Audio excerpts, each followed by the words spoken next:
You're listening to The Creative Imposter. I'm multimodal content director, award-winning podcast producer, and your host, Andrea Klunder. We know and studies statistically show that when we have more diverse opinions, period, we have better companies. Companies make more money. Companies have a healthier culture. They have better leadership. The overall morale of a company is elevated when we have diversity, equity, inclusion, and belonging. Do you have any of those friends who every time you're around them, you want to spill absolutely everything that's on your mind because they have this knack for helping make sense of the complexities and showing you a completely new perspective you hadn't quite considered? If you said yes, then you are fortunate to have that friend. Send them a note right now to let them know how much you appreciate them. I'm not kidding. Send them a note. I'll wait. Okay, today's guest, Monica Rivera, is one of those people for me. And though I see her on Instagram almost every day and thus think about her a lot, we don't get to connect in real time very often. So when we do, I can't help emptying my entire brain to see what she says.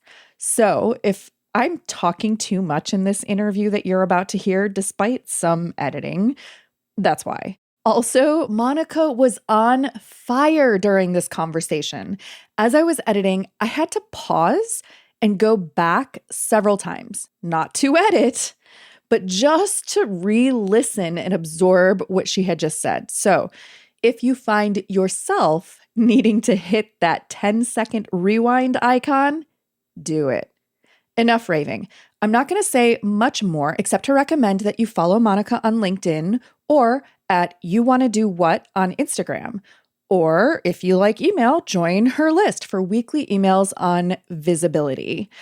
If you love Monica's vibe, you can also book her for one-on-one coaching or to speak at your company, organization, or event. Also, this series of conversations around creativity and media as resistance continues in a live format on Thursdays at 3 p.m. Central on YouTube at The Creative Imposter and on LinkedIn at Andrea Klunder. In fact, I want to widen my network. If you know of someone in your community who is using their own creativity and or media platforms to create a more just, sustainable, inclusive world for us to live in together, I'd love an introduction. Email me, Andrea at thecreativeimposter.com. And finally, if you are podcasting or dreaming of podcasting, then my private podcast, the Podcast Envy exclusive, is for you. How many times can I say podcast or podcasting in one sentence? The Podcast Envy exclusive is free. Visit the link in the show notes, drop in your details, and then add the show to your favorite listening app to get access to my curated insights about the craft and culture of impact podcasting. Now, you know that all of these links are waiting for you in the show notes in this episode's description when you're ready. And in the meantime, here's Monica Rivera.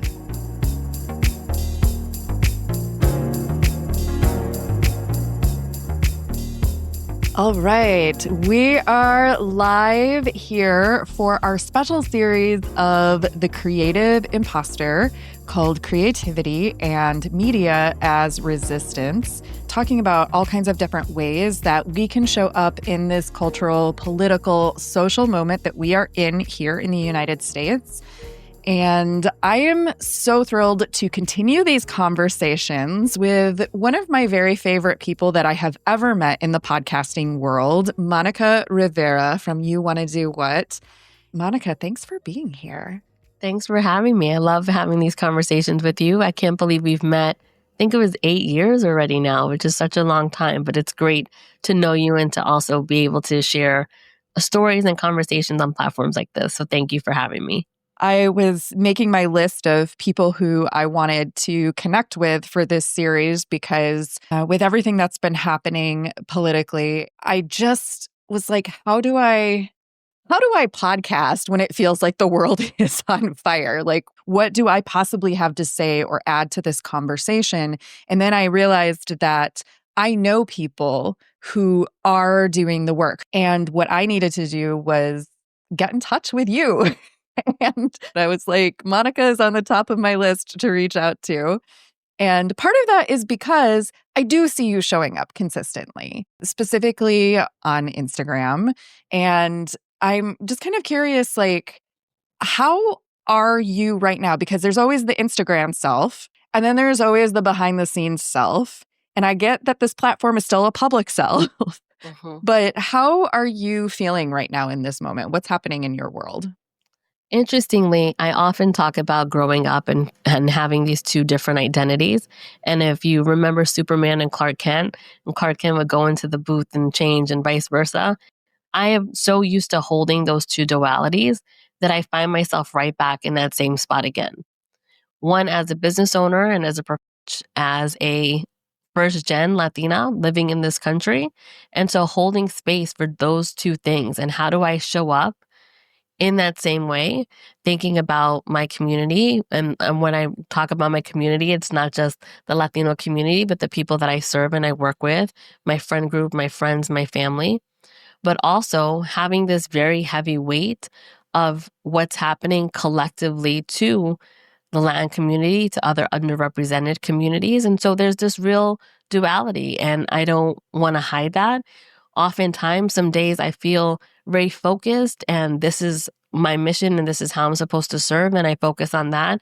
But at other times, I have a very heavy heart for things that I'm seeing and consuming, and there's times where I have to pull back. So it really very much changes depending on the day, and sometimes even the hour or the minute. It's that real of how do I hold space for myself and find that balance of where I'm not consumed too much in one direction or the other. So, what kinds of things are you doing to support yourself as you're supporting your community simultaneously? Well, the first thing is that I don't look away. And I know that people have different perspectives on that. And I get a lot of advice from friends who say, well, it's important to maybe put the phone down and not look at so many things. But one of the reasons why I think it is important to not look away is because if it were me or if it were you would not want other people to look away if we were the people that were directly impacted at that moment. We would want someone to see us, to recognize us, to hear us. And so even though it creates sadness and uncomfortability and sometimes rage, it's important for me to remember and to recognize people and to not look away. So that's one of the things. It's important for me to still stay tuned to that. Simultaneously, joy is a resistance, and finding opportunities of joy for myself, whether that's spending time with my family, whether that's writing and raging on the page and finding a way to heal through writing, through my work and continuing to support people in telling their stories and communicating with others and getting on stage and public speaking and all of that. That is something else that is a way to help serve people. So again, I think it's all about not being very binary, not one direction or the other, but how can I feel that all of my buckets are filled? And part of that is, I think, my responsibility just as a global citizen, which is to still stay tuned in to what's happening in the world. You mentioned being a global citizen, and in the beginning of this year, though I was feeling the heaviness and I was feeling the weight as a person in a state of relative privilege that I exist with, in terms of being a white woman, that's in terms of being straight, cis, hetero, that's in terms of living in a fairly liberal, democratic, progressive community in Chicago. Why am I feeling the weight of this? Why am I feeling so heavy? And thinking like nothing has materially affected me. I am still fine. I am still safe. I am still healthy. I still have a roof over my head. I still have a business. I still have, money coming in. I still have food and groceries. And yes, they may be a little bit more expensive. And I might have to make some choices about how I'm allocating money, but I'm still okay. And you made a comment about we're not just us individually, right? There is a collective that this affects. Absolutely. So let's think about when a big business, a big retail business might come into our city. Well, we look at it and there's a perspective of it of, okay, we have this new big box retailer. They come in with their rollback prices and everything's lower and people can get that. Well, there is also a cost to having 90-cent toilet paper as an example. The cost is that how many businesses close down as a result of that retailer coming in? What are the environmental effects of having that new construction in the neighborhood? What are the tax implications of maybe having a workforce that isn't given full-time wages and then maybe have part-time wages that then require public assistance or they need public health care? There's all of these things that happen that have a result on us, even though we just think it's about getting better prices. Our tax dollars change, our neighborhoods change. The small business owner that we used to say hi to every Sunday when we went in to buy something there, their lives have changed. Their families' lives have changed as a result. So we are very interconnected, even though there's so much of a message of separatism right now that exists and a lot of isolating messages that are fed to us. I just want to remind people that when we're living in the same neighborhood and things happen, whether people are losing their jobs, well, what happens when too many people lose their jobs in one area? Well, crime will go up and hunger. And there's, again, all of these implications when we see the price of eggs. And if people can't afford eggs, then what happens as a result? So if those things connect us, if the economy connects us and we can all feel it, then why are we not feeling it when these other things happen? And so those are the things that I want to remind people that we are all connected, and the timing of it, the time in which you might feel it might be different than when I am feeling it. But eventually it will be felt. And I think it's important for us to remember that if we're living in the carousel of life, at one point, our horse will be the one that's called up, and it will affect us more deeply than somebody else given a different time. And I want to say that if we're truly connected to each other, and I think the reason why you feel this is because I know you. You have an empathetic heart. I know your values. I know your mission. So even while right now it doesn't have a direct impact, because of who you are, you can still feel the reverb that is coming from me, that is coming from other people that you know, people that you work with. And that is why I think we need to tune into those feelings and not shut them out, because it's when there's voices like yours having conversations like this. I like to believe the optimistic side of me is that this is when change happens. When conversations are happening, not just in a silo amongst me and my community, but amongst all of us, then change starts to happen. And I choose to hold on to that optimism. And you have a specialty and an expertise in personal branding, in public speaking, in visibility, corporate leadership. And there are a lot of us who are not necessarily sure, like maybe we have a platform, maybe we have a following. And even I'm going to bring up a comment from Jonas here on the screen. So Jonas is actually one of my former high school podcasting students who graduated from the Power Your Story program. Monica has actually been a guest professional at Power Your Story and has helped support our high school students in lifting up their voices and becoming more confident in the professional world. And so Jonas is commenting about also feeling like a recognized member of his community and being a leader. And yet some of us have been maybe quiet. Some of us have maybe not been showing up publicly, not been having these conversations. And there's a lot of different reasons why that may be the case. But I'm curious for you, why and how is it important that we use whatever platform or community that we've built to show up in this moment? I think there's lots of ways for people to show up, and some people are going to feel more comfortable showing up publicly, and other people are going to want to do things behind the scenes. And I think that's okay as long as we do something. So if we're thinking about behind the scenes, there's organizations that you can support. There's apps like the 5 Calls app that is totally free that'll connect you to the people that work in your local government, where you can send them emails, leave them voicemails, and it's all through this app called 5 Calls. And you can do something like that is less vocal, more behind the scenes. For those that do feel comfortable speaking on social media, even having conversations around the dinner table, when you hear that people that you love and you live with and you break bread with, maybe have a different perspective, or if they're hearing something that is fake news and it's that it's not accurate, or maybe truly doesn't align with your values, you can have conversations just like that.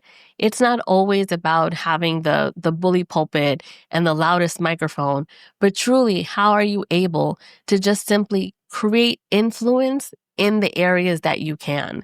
And it is okay if you do not want to come on social media and have conversations just like this, but I would encourage everyone to find a way that feels comfortable for them. Again, whether it's donation, it's an app, it's conversations that you have with people in your community. I think that's what's most important than anything at all. Again, the message that I'm going to continue to drum is not to look away and just find the piece of block that you can influence. And if everyone were to do that, then that's when we start to see some effective change. Let's back up a little bit. In my space, the phrase personal brand is like as common as water. But not everybody has necessarily thought of themselves as having a personal brand. And I'm curious if you could give us sort of a high level definition of what does personal branding mean? And at this point in our culture, do you think that everybody has a personal brand, whether they have consciously thought about it or not? Yes, 1,000%. Every single person has a personal brand. It's just whether you decide to opt into it or not. But people are having conversations about you to other people, whether you're aware or not. And so when we think about personal brand, it's the idea of intentionally affecting the perception that other people have of you. And so another way to think about that is, what are people saying about you when you're not in the room? And you want to make sure that what they're saying about you is what you want them to say.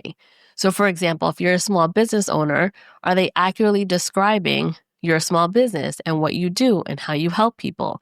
If that message isn't centered and there's a misalignment in how you describe yourself versus how someone else describes you, there's a personal brand problem that exists. And I love to think of it like this. It's not about dancing on social media apps. It's not about trying to get an influencer idea for your favorite soap or lotion. It's really about thinking of, in 2025, where we read more and more about resumes are going away and the way people finding jobs are very different than how it used to be.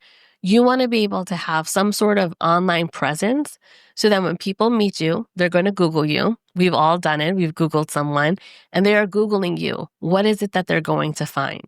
And it is better that you define it for yourself than to have someone else define it for you. So I would emphasize for everyone to think about having a personal brand in a way that is going to shape the future that they hope to have. So another example I love to give, we read often in the news about layoffs happening. Well, when a layoff happens and company X lays off 25,000 people, guess what happens next? 25,000 people run to LinkedIn so that they can try to clear off their dusty profile and say, hey, remember me? We worked together in 1998. And Bob doesn't remember you anymore because you've never reached out to him since then. But if you have a powerful personal brand, people already know what it is that you do.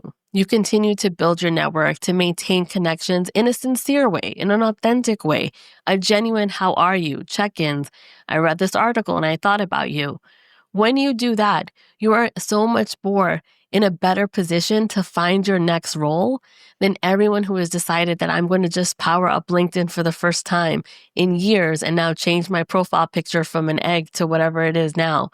Those are the things that make it really important, being able to have that presence so that people know what you do and how you can help them. And so in this era of visibility via social media, via our personal interactions, professional interactions, even creating this series on my platform, I was a little bit nervous about, are there going to be people watching this on LinkedIn or wherever, YouTube, who are going to comment negatively or who are going to be, aggressively attacking, like, am I putting a target on my back by having these conversations? And, am I possibly alienating some people in a way that may be detrimental to my business or anything like that? And so I'm curious how speaking up for your values in this moment or commenting on anything that is happening politically, how that may be either dangerous or risky for your personal brand, and or how it may actually be beneficial or even necessary. The two sides of that coin, because I can see it either way. And I see it the same way also. There is a risk and there also is an opportunity. I think that by nature of it, whenever we have any opinion of any kind, we are already alienating someone else. If I say I love chocolate ice cream, I've just alienated people who love vanilla ice cream, right? In a very simple, benign example, right? But we're always alienating people whenever we express an opinion. Our values, if they align, are going to misalign with someone else's. At the end of the day, I want to feel comfortable about myself and how I show up. And at this moment, and in many moments, I'll be really honest, one of my core values is fairness. And I think right now, what we see, what's happening from my perspective, I think there's a real lack of fairness, a lack of empathy, a lack of compassion. And those are my core values that I have.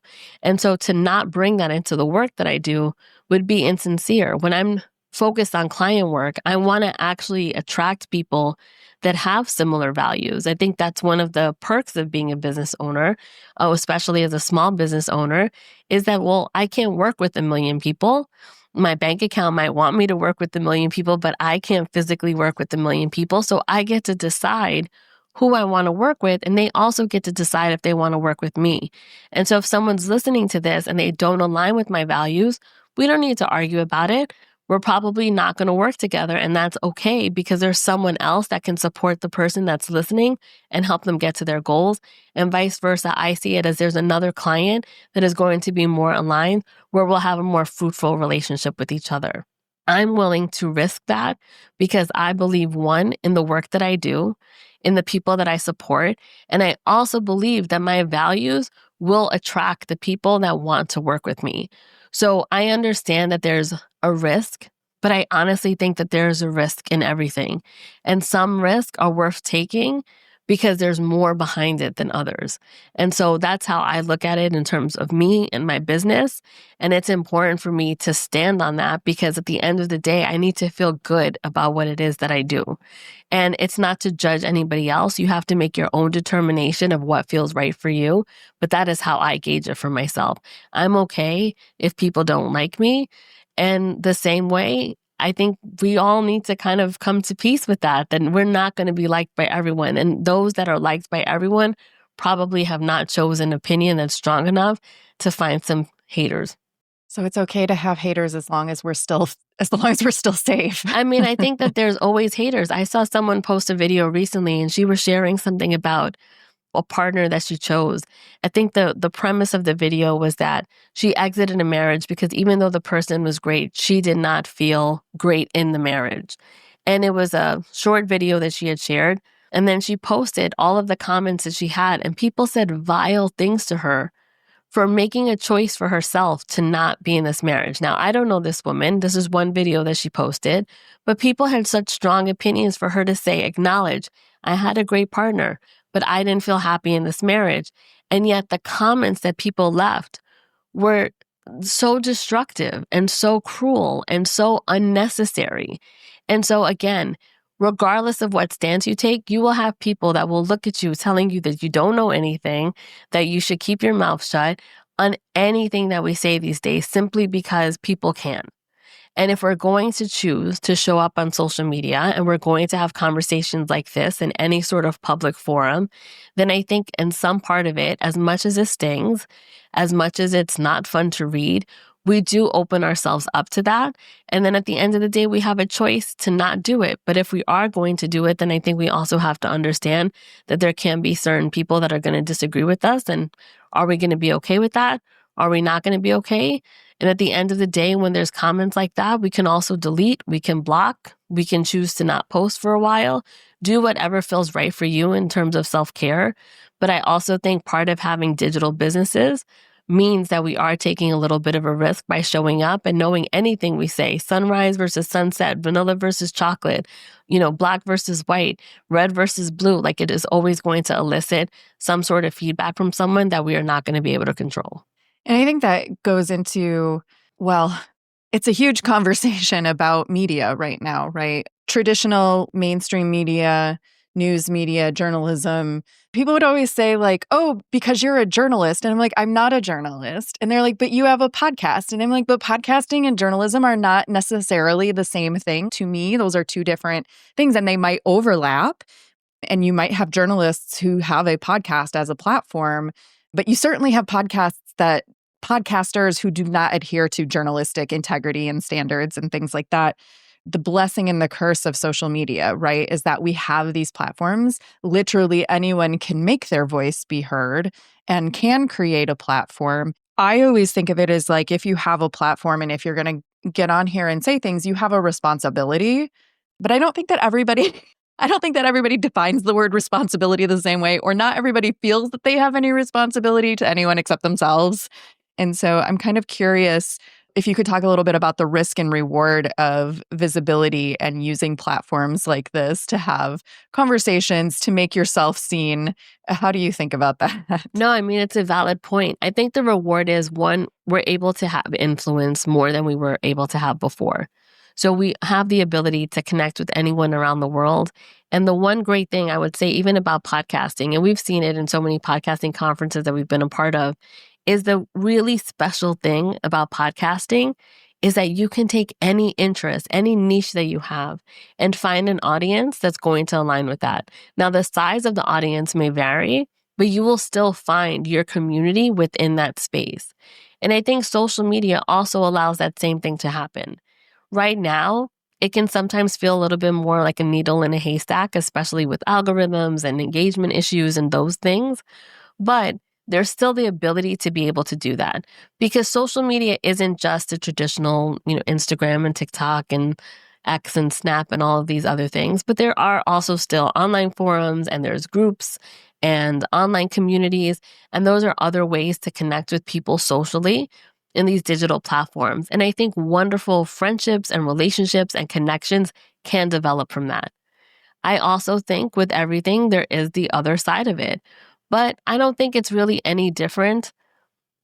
I don't want to say it's not any different. I would say that there's still a certain amount of negativity that can come with having visibility publicly because people aren't in your face, so they can say whatever they want through a keyboard. And by no means am I suggesting that it's easy to do, but also do what feels right for you. Talk about the topics that feel right for you. If you don't feel like you want to go heavy on a certain topic, then you don't have to. I don't want anyone to feel pressured to have to show up online in a way that they don't feel comfortable. Decide, again, the area that works well for you. But visibility in 2025, to me, doesn't feel very optional anymore because of how people are consuming content. So again, podcasting, I don't think we would have thought years ago when we began that it would turn into this video format, but now more and more we're seeing the statistics. People want to see video more than they want to even listen to it. And so it's just up to us as business owners, as creators. Do we want to follow the trend? Do we want to stay in a lane that maybe feels more comfortable and have it be audio only? That's a decision for people to make as well. And again, I don't think there's a right or wrong decision. I think you need to just simply map it to your own personal goals. And if your goals is to try to go into the universe and galaxy of all these listeners and people that follow you, then unfortunately, I think it does mean following some of those trends like video and being more omnipresent. However, if you're comfortable creating a space for yourself and a business for yourself that isn't in the next stratosphere and it's contained and you know exactly what that number is for you and what those goals look like, then you get to decide how visible or less visible you want to be. But we just need some form of visibility because people are going to want to check you out. They're going to want to Google you. They're going to want to also understand that the person they meet in real life is also the same online and vice versa. And so that's where I think it's important. It's not about becoming a content creator or constantly generating things to be put online, but it is about having something that shows up so that people understand who you are both online and off. And you were mentioning, choosing the conversations that you want to have. And then way back earlier, you were talking also about creating the reality or the world that you want to live in through the values that you are selecting to amplify and embody. And there's so much happening in our country right now and in the discourse that is infuriating to me. And there's so many issues all at once. So it's like, how do you pick and choose what to focus on? And I know one of the things that keeps coming to the top, and it might not be in the forefront of the discourse right now, but it was a couple of months ago, is this attack on the concept of diversity, equity, inclusion, and belonging. I just can't, with the conversations that are not even happening online, but even in person, where people are like, oh, thank God we don't have to deal with this diversity, equity, DEI BS anymore. And like, thank God that's over with. I'm like, but no, it's not over with. As long as we have diverse humans in this society, and as long as we want to create, I mean, what part of inclusion is offensive to you? Like, I can't understand. And I know that that's an area that you've worked a lot in with some of your corporate leaders and also some of your entrepreneurial leaders. And so I'm curious, what are you seeing in terms of DEI and B, and how can we keep showing up and promoting those values that we've worked really hard to implement into our cultures and into our workspaces? I'll be honest, it's really disappointing to see people roll back DEI and B. And I want to also caveat it. I understand that when policies come down that are bigger than an organization, that there is an adherence that needs to happen. And so I'm not immune to that or insensitive to that. However, I want to remind people that before it was DEI and B and it was just an acronym, it was diversity, equity, inclusion, and belonging. And if we think about what those words mean, and then we think about our country and how we used to love to say our country was founded on a nation of immigrants, but then now we want to say that somehow it's only certain types of immigrants, for example, or it's only part of the people, but not all of the people, right? Then I have to question, like, let's just ask the question why, and not from a place of confrontation, but true curiosity. And I like to lead most of those things. I like to say that I'm the adult that was the kid that always asked why, but I never stopped asking. And so I'm all about asking the question why, because I genuinely want to understand so that I can, one, start to understand a little bit more about the person I'm talking with, but also understand how much has maybe media influenced some certain opinions that people have. There's a lot of misinformation and disinformation that's been spread, and it's only going to continue. We have so many different formats in which to get information, and we don't know if all the information that we're receiving is actually true.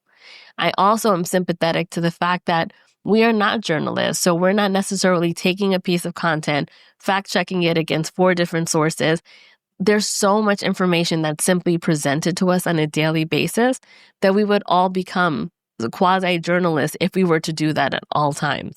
However, I would ask, what is the problem that someone has with diversity? What is the problem that someone has with equity?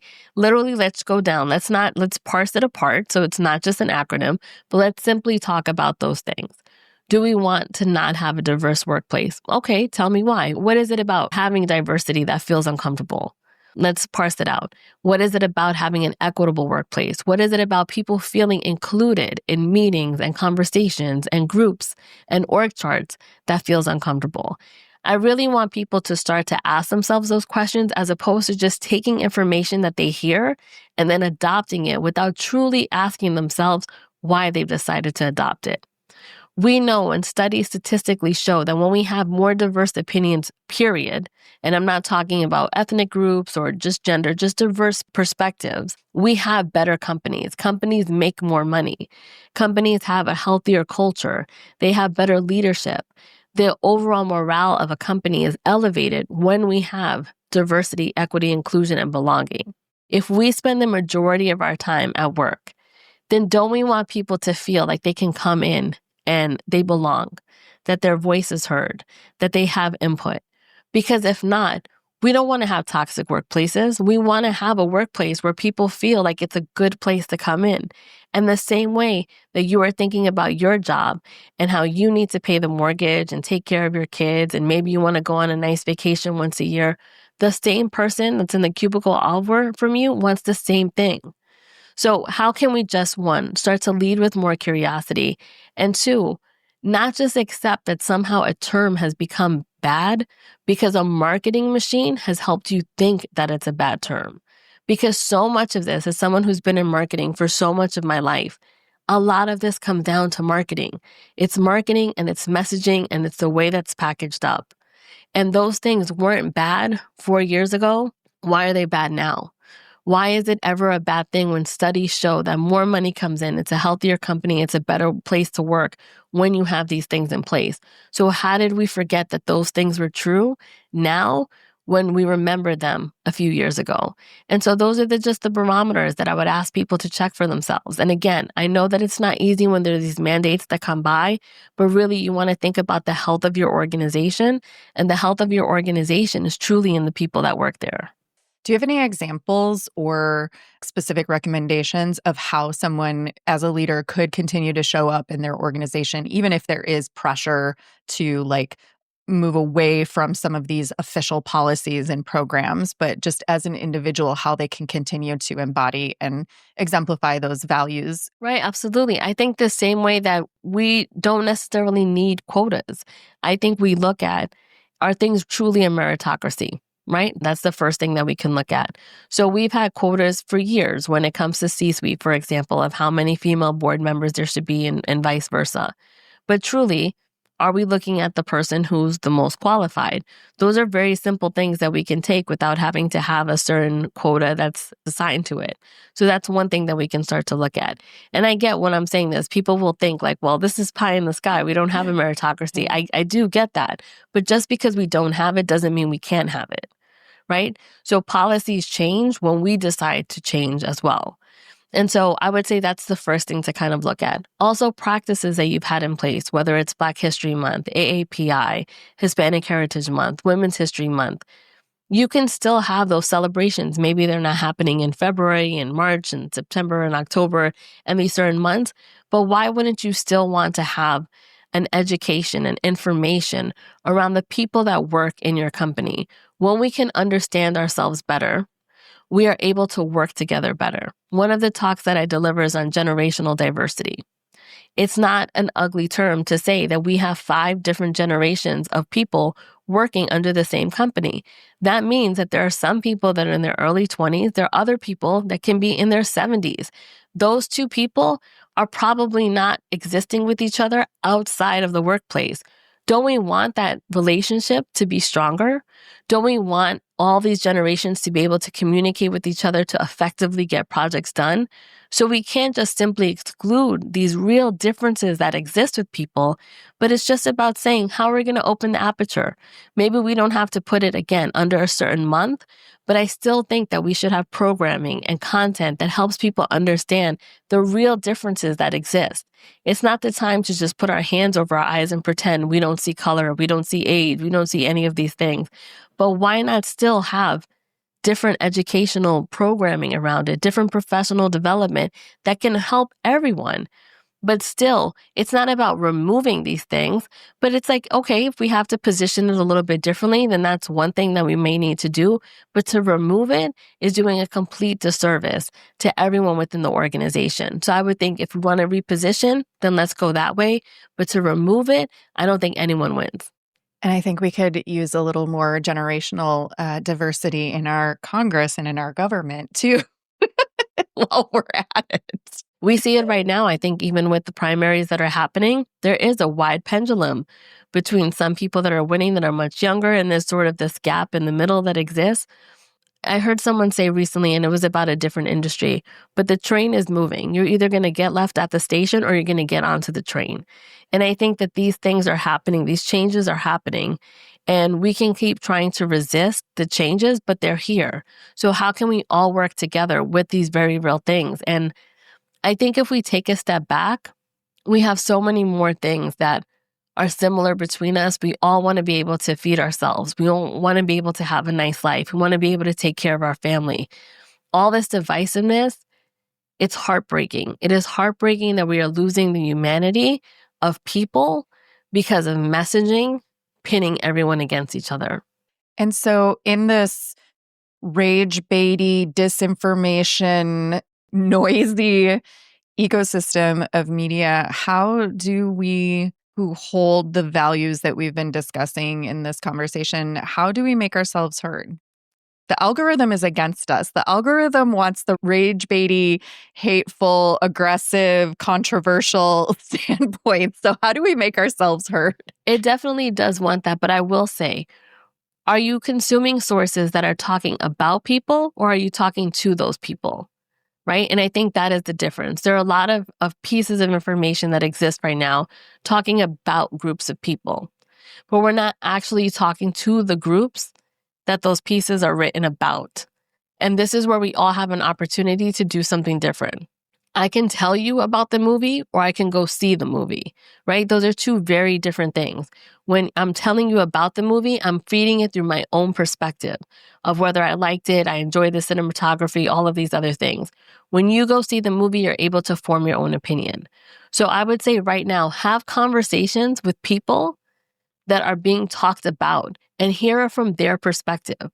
There are so many things that are happening right now where, for example, we'll take immigration, and there's always a conversation of people who came here the right way versus people who didn't come here the right way. Have conversations with those people. I encourage you to really understand that, because if someone had temporary protected status on a Tuesday and it was taken away on a Wednesday, did they not come here the right way? Because on Tuesday they had a status. On Wednesday, someone else took it away. But now they're being labeled as not doing it the right way. Those are the kinds of conversation and the nuances that I want people to really understand. No one chooses to leave their home and everyone that they know without having a good reason for doing so. And again, I encourage you, if you visited the Statue of Liberty and you've gone to Ellis Island when you visited New York City before, and you go and you look at the names of people that have come over here, and you look for your family members in those books, then I just want to ask, why was it okay for those people to come over, but it's not okay for the people that are coming over now? It's a big question. It's not going to make me popular with a lot of people, but it's my truth. I'm a first gen that's been here. I don't have any biological family that lives, but it does not matter. It's not directly affecting me, but it doesn't have to directly affect me for me to care about other people. At the end of the day, I feel very rooted, and I am my brother's keeper. And it's why I want to have conversations like this, even if they don't make me popular. Yeah, it's true. And my family is also an immigrant family. And it's weird because I don't usually think of my family as immigrant, like because they immigrated from Germany and they were escaping some very real horrors that were happening at the end of World War II. And my father was born in Germany. So I'm like, oh, technically I'm the first generation to be born here. But like he was 4. So I never think of him as being more German than American. And, I was thinking about this because a friend of mine brought up, they're like, oh, well, you're from an immigrant family as well. And I was like, huh. When the Germans were immigrating here at that time, were they also oppressed, or have they always had white European privilege? And I started doing some research, and I'm like, no, they did. They were an oppressed class at that time. They were not welcome in a lot of ways. And there was a lot that had to happen for them to survive. And just kind of realizing like my family also just would not have been safe if they had stayed. And I may never have existed if that were the case. And people don't look at me and think like, oh, she's an immigrant. She doesn't belong here. And so it just was kind of an awakening for me to even think about how my own existence and my own family fit within that narrative. And I don't know, it just kind of made a lot of interesting dreams and journaling that I had to do for a while. Yeah, and I love that you have that experience to even think about it that way. I think also for many Italian families and Irish families that came here, it was also a very similar experience. So again, we are a nation of immigrants, and that used to be something that we found a lot of pride in. And now we see sort of that messaging changing. And I think it doesn't have to be that way. I think we can go back and still think about our neighbors, the person that we are classmates with, we're coworkers with. Nothing has changed about the dynamic. The only thing that has changed is the narrative around the dynamic. But remember, prior to this, we weren't having this intense level of conversation. Yes, we've always talked about things like immigration reform, but it's never been at this fervor pitch that we're seeing right now. And what has changed? The people haven't changed. The dialogue around it has changed. And I would just ask, when we think about media and the influence that media has, it is very influential. It is the same reason if anyone's watching and listens to sports or watches sports, if we think about something like the NBA, there's a reason why we know about 15 players in the NBA, but there's hundreds of players that actually play in the sport. But why is that? Because the media is able to influence the superstars so that you know about some more than others. A lot of this is also predicated on storytelling. And it's the stories that we tell and how we choose to tell the stories that shape the narrative and also influence people's perception. We talked about personal brand, and that's influencing public perception of who you are. A lot of this is driven by influencing your perspective. And I would just like to ask, did you have that same perspective 5 years ago, 10 years ago? And I'm curious, if you've changed your mind, then why have you changed your mind? I have one last question for you. I have a lot of questions for you, but for now, one last question, which is how and why do you keep going when things get overwhelming? I don't see it as having another choice. This is my life. This is my lived experience. And so to not keep going, what would I do instead? I think it's important to continue to use the microphone, the voice that I have. I think this is one of the ways that I'm supposed to serve people, by having this conversation, by continuing to talk about this, by continuing to stay informed. And again, it's not always easy, but the same way that I have done it for other communities, how could I not do it for my own community? And my values are important to me. And so I continue to march forward. Now check in with me in another 3 months and see how I feel. And I will rest, but I also don't want to stop. At the end of the day, it's the same thing. If I were able to do it 5 years ago for other groups, it's the same way that I'm able to show up and do it for my group of people now. I think that at our core, people, again, are good-natured people. I think that we want very similar things. And if it's taking my voice to maybe change the heart of one person who could then change the hearts of 2 people that they know in their life, then that's the way that I want to do it. It's not perfect and it's messy and I don't always do it right. And there's even things today that I probably will think I could have said differently or more eloquently or had more data-driven statistics to support it. But ultimately, I just want people to understand that these are conversations. And if you start with curiosity instead of judgment, we will get a lot further. Thank you, Monica, for this conversation, for your time, for your courage. Monica's website is youwannadowhat.com. I strongly encourage you to also follow her on Instagram at youwannadowhat and get that encouragement, get that advice, get that insight into what it takes to show up and be an impactful leader in your space. I also want to let everybody know that if you've missed any of these conversations and you want to catch them on video replay, there is a YouTube playlist available at bit.ly/creativity as resistance. That's on the Creative Imposter YouTube channel. And there is a specific playlist for the Creativity as Resistance episodes in video. And then if you want to listen to edited audio, if you're fancy that way, then you can catch it. And before we say goodbye, Monica, is there anything else that's coming to your mind that feels important to say or to share at this moment? The last thing I will share, in addition to just thanking you for sharing the space, is I think that we all have the power to influence with our story. I am still going to stay with that. I think our story is the unique identifier amongst all of us. I would encourage you and other people to continue to share their story. Even listening to you today and learning about your family and coming from Germany, I don't think I'd known that before, but these are all pieces of connective tissue that I think we have amongst each other. So continue to share your story as you feel safe to do so, because I think it becomes a big difference in binding us together. The Creative Imposter is hosted, produced, and edited by me, Andrea Klunder. Our theme music is by Jovia Armstrong. Please find links to the resources mentioned in our show notes in the episode description in your app. To learn more about how the Creative Imposter Studios can help you with your audio-forward content strategy or production, visit thecreativeimposter.com. This week, I encourage you to spend a few moments thinking about your personal brand. What are people saying about you? And what do you want them to say?